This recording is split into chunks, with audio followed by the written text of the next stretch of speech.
What made me understand that that night was unusual wasn't the noise. It was the silence that followed. I prefer not to say my name, and after what happened at that roadside stop on I-10, I learned that keeping certain things off the table is a way to continue driving in peace. I've been driving across the southern part of the country for years. I know every stretch of desert that seems endless. I've heard engines blow up, tires tear, and even transmissions die in the middle of nowhere. But that silence had weight. It was 2 a.m. when I pulled into the isolated rest stop in Arizona, one of those that exist more out of state obligation than real activity. The lighting came from tall poles that cast a weak, yellowish light on the cracked asphalt. The desert wind pushed fine sand against the sides of the trailer. There were only 2 trucks parked far apart. I chose the furthest spot possible. My cargo that night wasn't refrigerated, sensitive, or flashy. Sealed pallets, all paperwork in order, weight within the limit. Nothing that would warrant interest. I followed standard procedure, locked the doors, checked the mirrors, and turned off the engine. When the dashboard lights went out, an almost absolute silence filled the cabin. That's when I heard the first bang. It didn't sound like a punch. It didn't sound like someone hitting the outside of the trailer. It was muffled, metallic, irregular, as if it were coming from inside another trailer. I waited a few seconds thinking it was cargo being adjusted, but the sound returned, this time with 3 short thuds followed by something dragging. I looked in the right rearview mirror and saw the refrigerated truck parked 2 spaces behind. The detail that caught my attention was that the refrigerator was off. No constant noise from the auxiliary motor, no typical vibration of active refrigeration. Yet, something seemed to be moving inside. I stood there trying to convince myself it was my imagination. The silence returned, heavier than before, and I made the mistake of deciding to check. I got out of the cabin with the wrong feeling that I was doing something I didn't need to do. The early morning air was dry and cold, that fine desert chill that doesn't hurt but alerts you. The gravel under the soles of my boots seemed too high, as if each step was announcing my position. There was no movement in the other parking spaces. No doors opening, no engines starting, nothing. I walked toward the refrigerator, keeping enough distance so as not to seem too curious. The trailer was white, without a logo, with dust marks accumulated on the lower edges. The rear doors were closed, seals visible. Nothing visibly forced open. I touched the metal side. It was cold, but it didn't vibrate. I waited a few seconds in absolute silence, trying to catch any internal sounds. That's when I heard it again, this time more clearly. 3 muffled, spaced-out blows as if someone were conserving energy. It wasn't the load pattern settling. There was rhythm. There was intention. My first thought was simple. Someone got trapped. My second thought came too quickly. This isn't my responsibility. I looked around for the truck driver. The cab was dark, curtains drawn, no sign of occupancy, no license plate indicating a large company, no visible identification. It was at that moment that I saw lights appear at the entrance to the rest stop. A pickup truck pulled in far too slowly for someone who just wanted to park. It didn't go straight into the free spaces. It made a wide turn and positioned itself behind my truck. The engine remained running. The high beams were fixed on my rearview mirror. I didn't run back to the cab, and today I know that almost cost me dearly. I stood between my truck and the refrigerated truck, trying to appear indifferent to the presence of the pickup. Its engine remained running, steady, as if waiting for something to happen.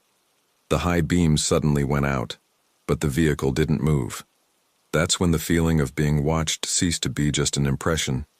The truck door opened slowly, with a movement too controlled to be casual. A man got out holding something long against his leg, but not in a threatening way. He closed the door slowly and began walking toward the back of my trailer. There were no shouts, no running, no nervousness. There was method.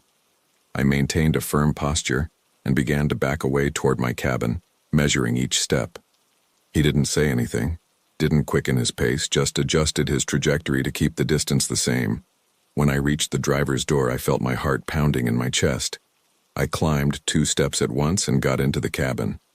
I closed the door and immediately engaged the central locking, turning the key in the ignition almost reflexively. Before the engine had finished starting, I heard a sharp thud on the passenger window. The first blow didn't shatter it completely, but it created a web of cracks that spread in seconds.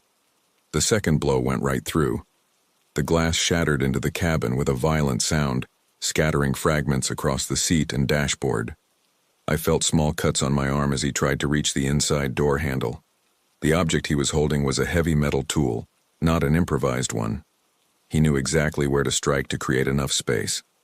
I didn't have time to think about courage or fear, only about the sequence of actions. Clutch pressed, key turned all the way, diesel engine responding with minimal delay. I kept my foot firmly on the accelerator as I released the parking brake and engaged first gear. The man tried to force his arm through the broken glass but couldn't reach the latch. The truck started moving the exact moment he lost his balance. The pickup truck behind me was blocking my front exit, so the only option was to go sideways.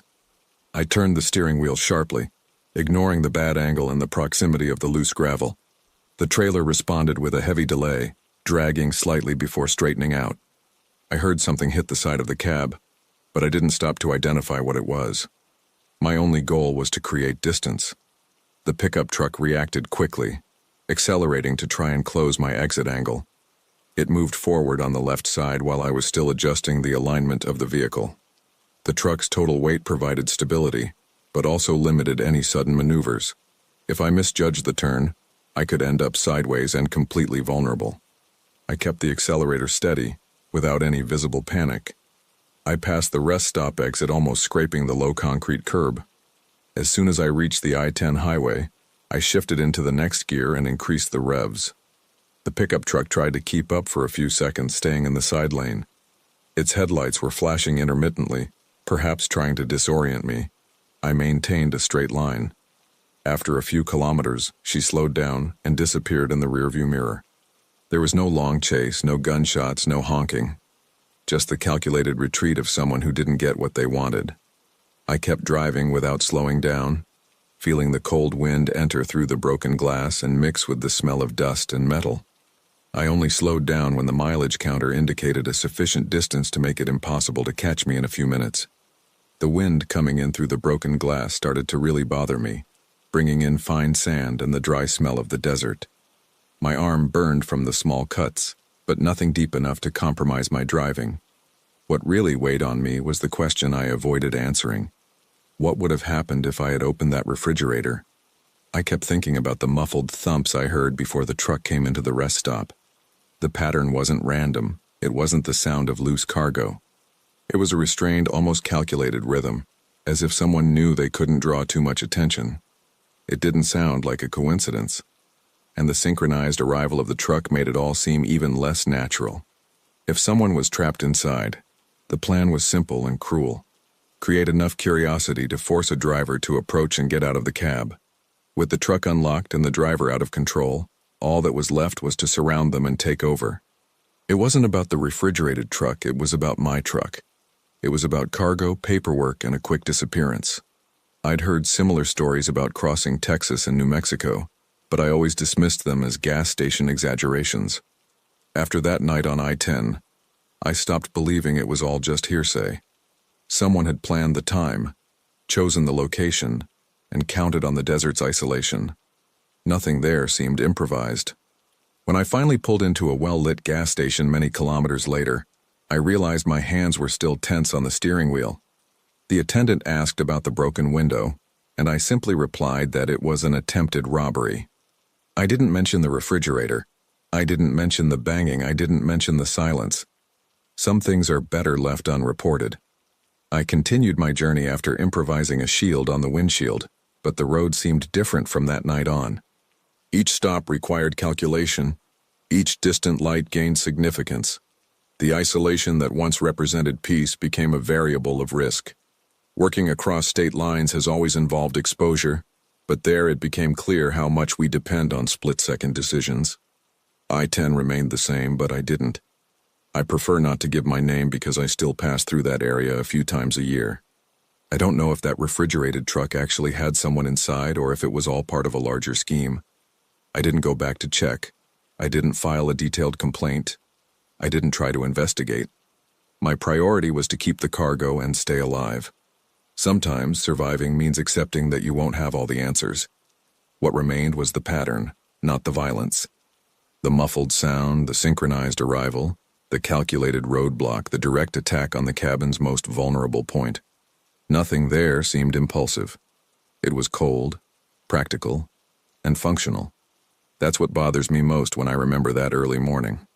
If you're listening to this now, you understand what it's like to depend on constant attention on the road. You know that many situations start out too small to seem like a real threat. I almost turned curiosity into a fatal mistake. And it was a close call that night didn't end differently. If that story hit you even a little, take a second and hit like. Seriously. When you like and leave a comment, it tells YouTube to push these stories to more people who actually enjoy this kind of content. Drop a comment too, even just a quick thought about what you would have done in that situation. That kind of engagement really helps this channel grow, and if you're not subscribed yet, consider subscribing so you don't miss what's coming next. Now, let me tell you what happened on the next run. My name is Travis Cole. I'm 40 years old, and I've been driving long routes through the West for almost 2 decades. I've always believed that an empty road is synonymous with tranquility, especially in the deserted stretches of Nevada where the horizon seems endless. That night I was cruising down a state highway off the main road, maintaining a steady speed and a clear head. The dashboard illuminated the cabin with a soft blue light, while the rest was just stark darkness. I had no idea that danger was already sitting beside me before I even realized it. I found him stopped on the shoulder next to an old sedan with its hood up. There were no streetlights, no town nearby, just sand, dry vegetation, and wind crossing the asphalt. The hazard lights reflected in the desert like a repetitive orange pulse. I slowed down, checking my rearview mirror to see if anyone was coming from behind, but the road was completely empty. I stopped because it seemed like the only human decision to make. He walked to the cabin with steps too firm for someone desperate. He showed no panic, only controlled urgency. He said the car had suddenly died and that he needed a ride to the next gas station 20 or 30 kilometers away. I hesitated for a few seconds before unlocking the passenger door. It was enough to change the course of that night. As soon as he got in, he carefully closed the door and adjusted the seat as if he'd done it before. I got back on the track and accelerated to nearly 100 kilometers per hour, maintaining a straight trajectory through the dark desert.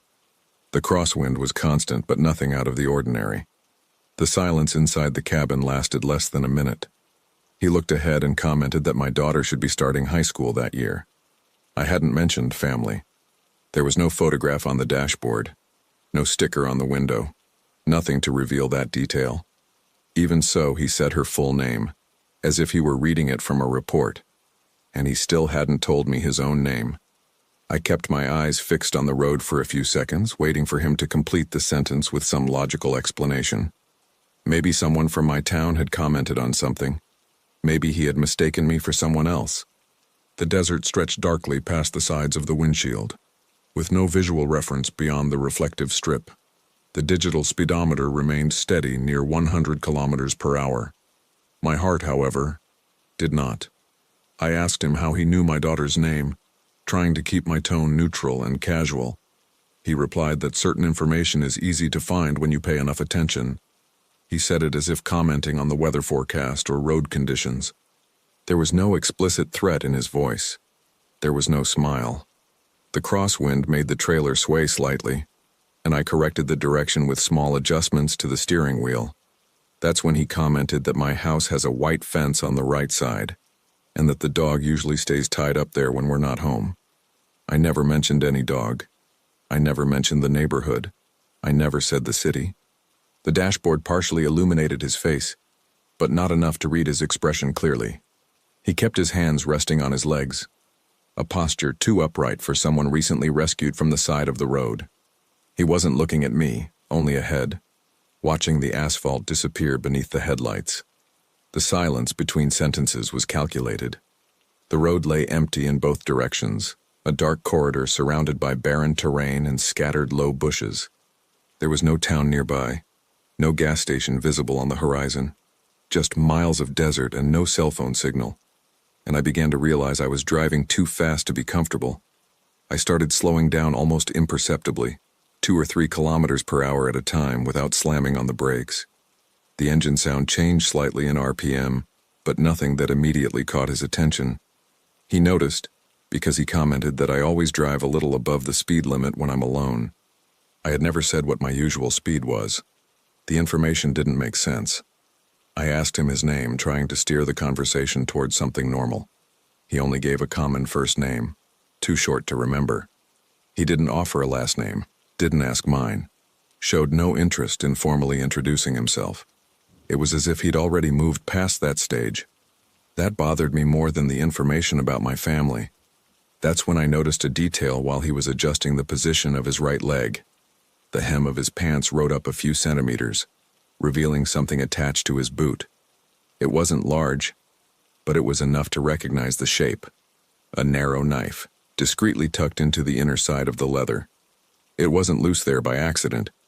He kept his right hand resting precisely on the leg where the knife was hidden.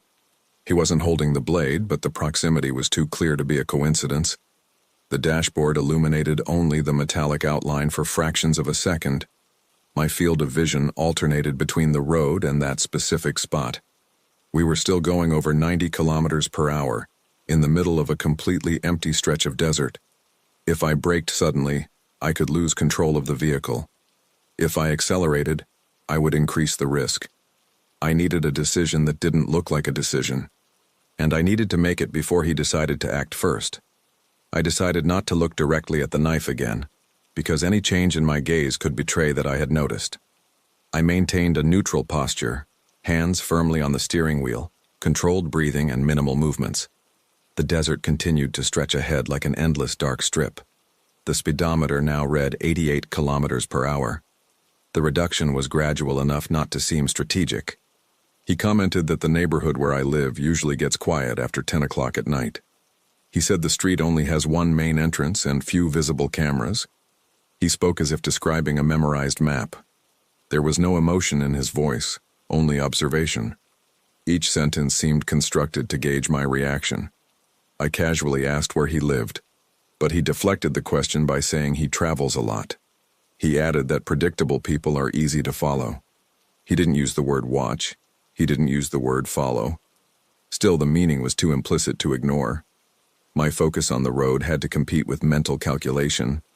I noticed on the dashboard that a small secondary detour would appear a few kilometers ahead, a dimly lit technical rest stop used for maintenance.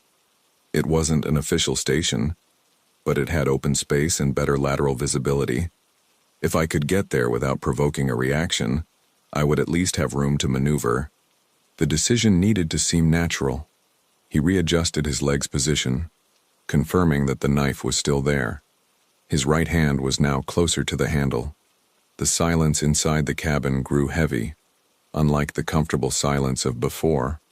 I knew that the next action would determine how that night would end. I signaled the detour as if it were routine, gradually reducing the speed to 60 kilometers per hour. I didn't brake abruptly, just let the truck lose power naturally. He asked if we were close to the service station, and I replied that I needed to check a noise in the axle before continuing. I maintained a technical, confident tone, as if it were standard procedure. The vehicle began to enter the open maintenance area. The space was wide, with a compacted gravel floor and lighting far enough away to create long shadows. As soon as I lined up the truck, I pulled the parking brake with controlled firmness. The engine continued running, vibrating under the cab as it always does. I needed everything to appear normal until the very last second. Every movement I made was calculated so as not to trigger an early warning. He moved his hand toward the knife almost imperceptibly when he realized he hadn't put one there. The gesture was quick, but not quick enough for me not to confirm his intention. Before he could fully draw the blade, I opened my door and got out of the cabin on the opposite side from him. I didn't run. I just moved decisively.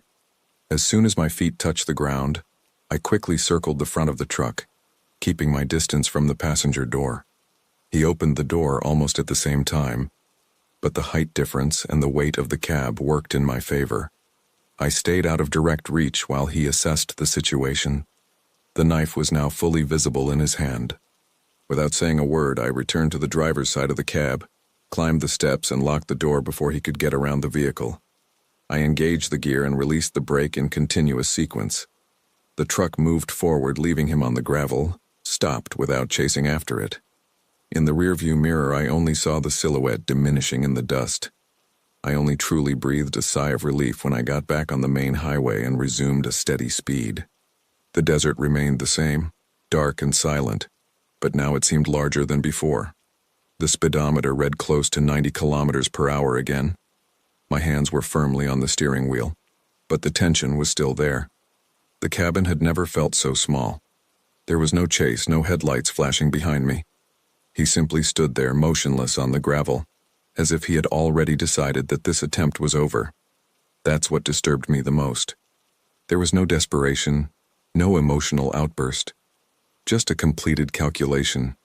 For the rest of the trip, each kilometer marker seemed slower than usual. I mentally revisited every detail of the conversation, every phrase he uttered as if I were reading a file. I don't know how he knew about my family. I don't know how long he'd been observing me, or if it was all a contrived coincidence. What I know is that the knife wasn't for ordinary self-defense. It was positioned for quick access, hidden enough not to attract immediate attention, and the kind of information he had didn't come from an impromptu roadside conversation. It came from prior observation. Since that night in the Nevada desert, I no longer give rides on deserted highways no matter the situation.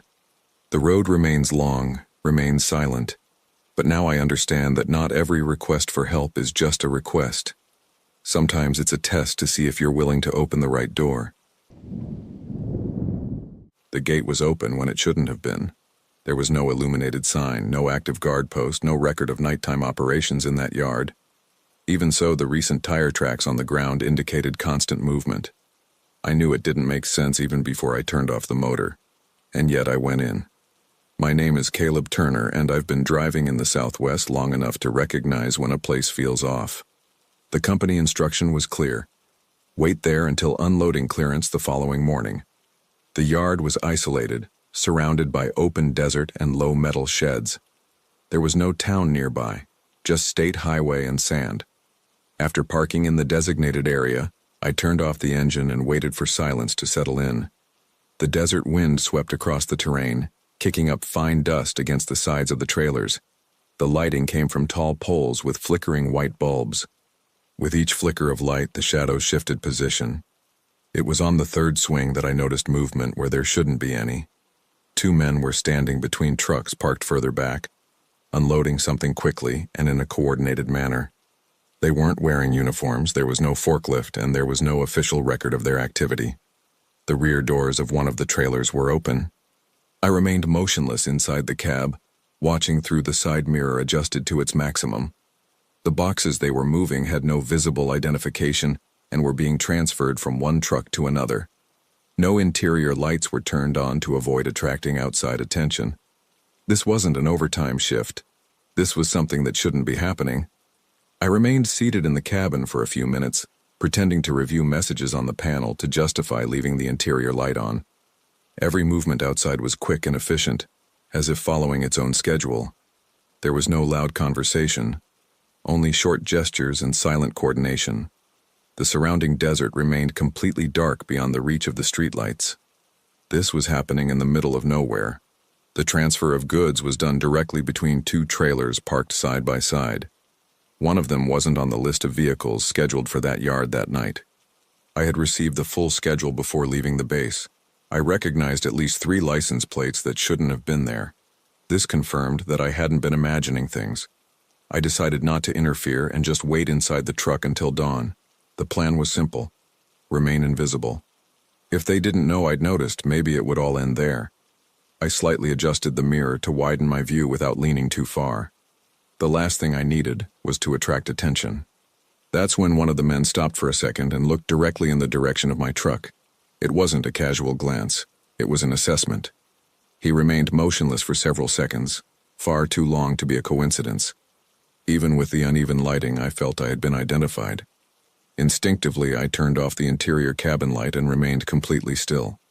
My truck was positioned about 50 meters from their activity, but the line of sight was direct. I had a clear feeling that this distance was not enough. and at that moment I realized that the main gate was no longer open. I leaned slightly to see the gate in the side convex mirror. Where there had once been a free opening, there was now a chain running through the metal bars. I didn't hear the moment they closed it, which meant they did it while I was watching the back of the yard. The padlock reflected the intermittent white light of the lampposts. That wasn't an operational coincidence. I glanced back at the men in the background and noticed that one of them was no longer carrying boxes. He was walking towards me with controlled steps, without any apparent hurry. He wasn't running, shouting, or pointing at anything. He was simply steadily closing the distance. The other remained by the trailers observing.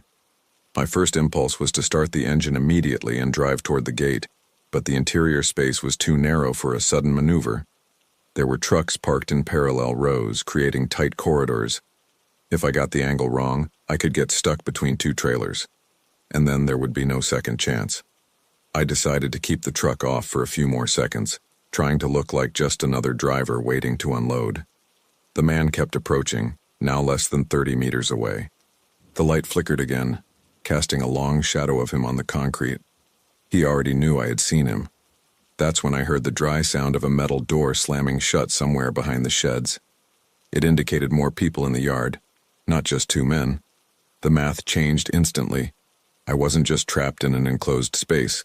I was outnumbered on land they knew better than I did. I turned the key in the ignition with a firm, controlled movement, trying not to show urgency. The diesel engine responded with a deep rumble that echoed through the yard louder than I would have liked. At the same instant, the man walking towards me quickened his pace. It wasn't a frantic run. It was a calculated reaction. The white light flickered again, casting distorted shadows between the trailers. I engaged first gear and moved through the narrow corridor between two rows of parked trucks. The lateral space was limited, and any miscalculation could tear the side of my trailer. I maintained a low but constant speed, looking for a position for a larger maneuver. In the mirror, I saw at least two men moving parallel between the vehicles. One of them got into a pickup truck parked near the warehouses. The headlights flashed abruptly, cutting through the darkness of the yard with direct light. Now I had limited mobility against a light vehicle that could easily navigate around obstacles. The uneven concrete made the whole thing vibrate under the full weight of the load. I needed to use the truck's size to my advantage. The pickup truck started moving, trying to intercept my lane before I reached the center of the yard. I accelerated enough to gain momentum, but not so much as to lose control. I turned the steering wheel sharply, making the trailer follow with a heavy lag. The space between two trailers was minimal, but sufficient for a calculated passage. I heard the sound of something hitting the side of my trailer as I passed through a narrower area. I didn't stop to check the damage.